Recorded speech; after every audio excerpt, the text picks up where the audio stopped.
In all this Cuban business, there is one man stands out on the horizon of my memory, like Mars at perihelion. When war broke out between Spain and the United States, it was very necessary to communicate quickly with the leader of the insurgents.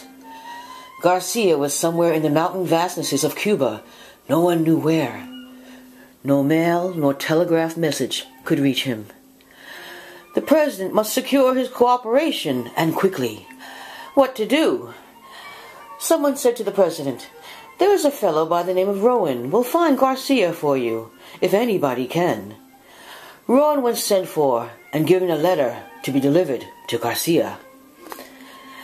How the fellow by the name of Rowan took the letter, sealed it up in an oilskin pouch, strapped it over his heart, in 4 days, landed by night off the coast of Cuba from an open boat, disappeared into the jungle, and in 3 weeks came out on the other side of the island, having traversed a hostile country on foot, and delivered his letter to Garcia, are things I have no special desire now to tell in detail. The point that I wish to make is this. McKinley gave Rowan a letter to be delivered to Garcia. Rowan took the letter and did not ask, "Where is he at?" By the eternal, this is a man whose form should be cast in deathless bronze, and the statue placed in every college of the land. It is not book learning young men need, nor instruction about this and that, but a stiffening of the vertebrae, which will cause them to be loyal to a trust, to act promptly, concentrate their energies, do the thing, carry a message to Garcia. General Garcia is dead now, and there are other Garcias.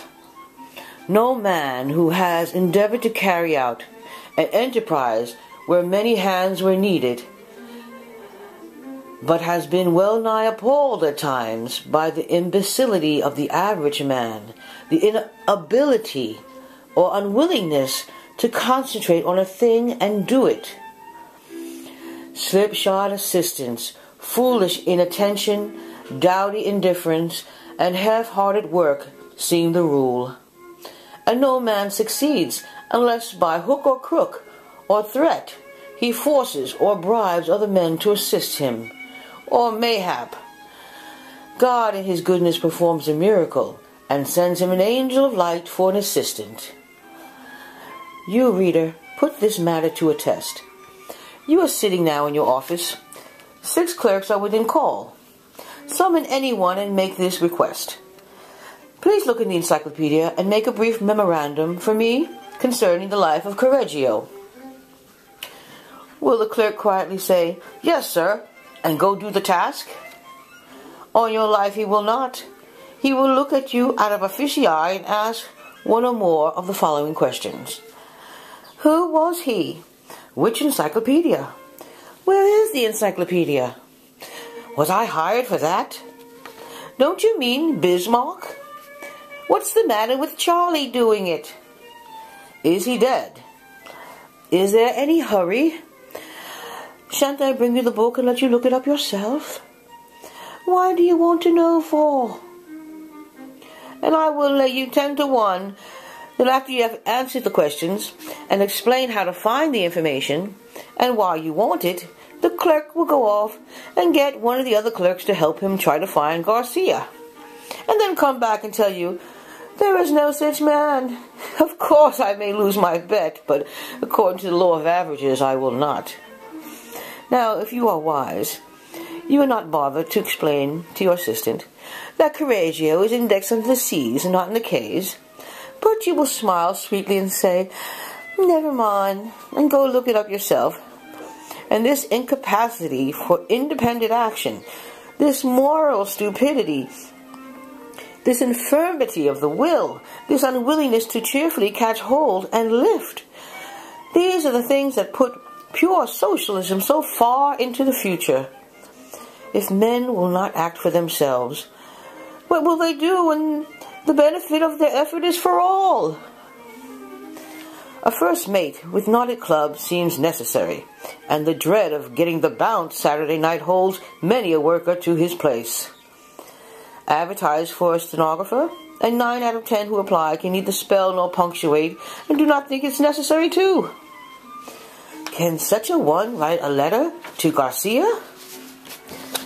You see that bookkeeper, said the foreman to me in a large factory.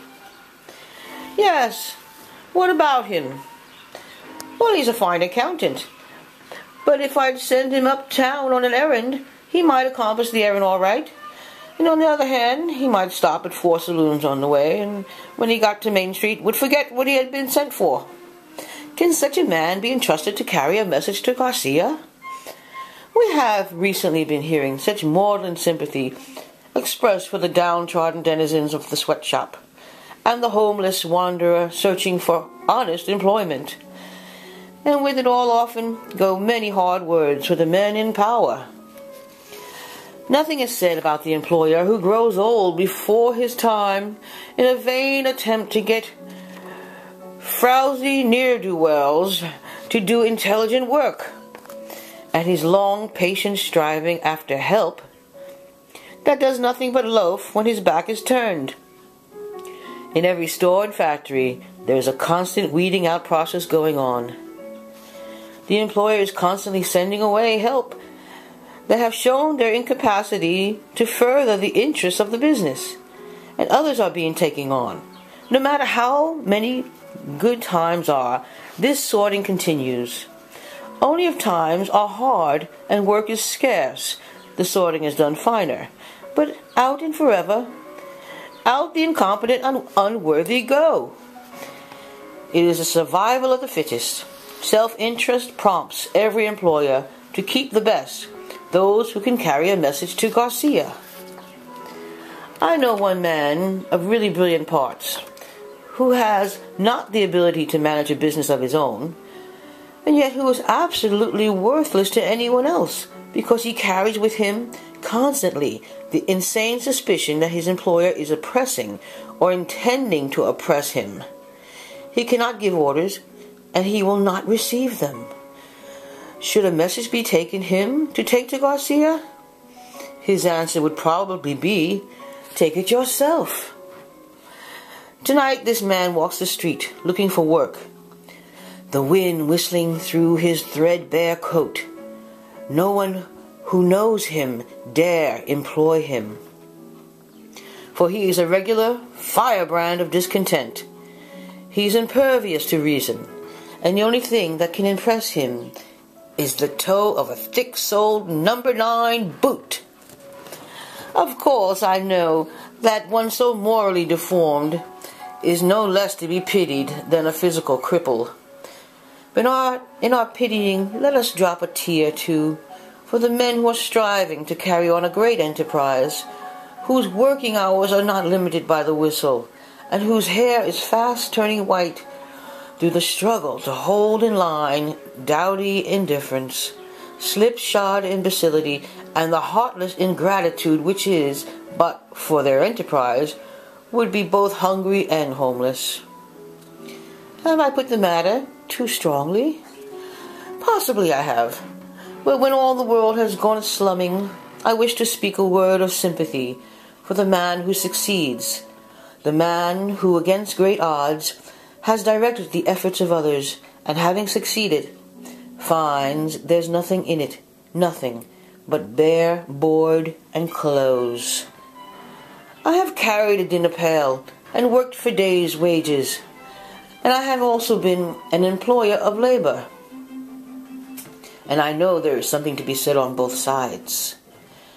There is no excellence per se in poverty. Rags are no recommendation, and all employers are not rapacious and high-handed, any more than all poor men are virtuous. My heart goes out to the man who does his work when the boss is away, as well as when he is at home, and the man whom given a letter for Garcia quietly takes the missive without asking any idiotic questions, and with no lurking intention of chucking it into the nearest sewer, or of doing aught else but deliver it, never gets laid off, nor has to go on a strike for higher wages. Civilization is a long, anxious search for such individuals. Anything such a man asks shall be granted. He is wanted in every city, town, and village, in every office, shop, store, and factory. The world cries out for such. He is needed, and needed badly. The man who can carry a message to Garcia.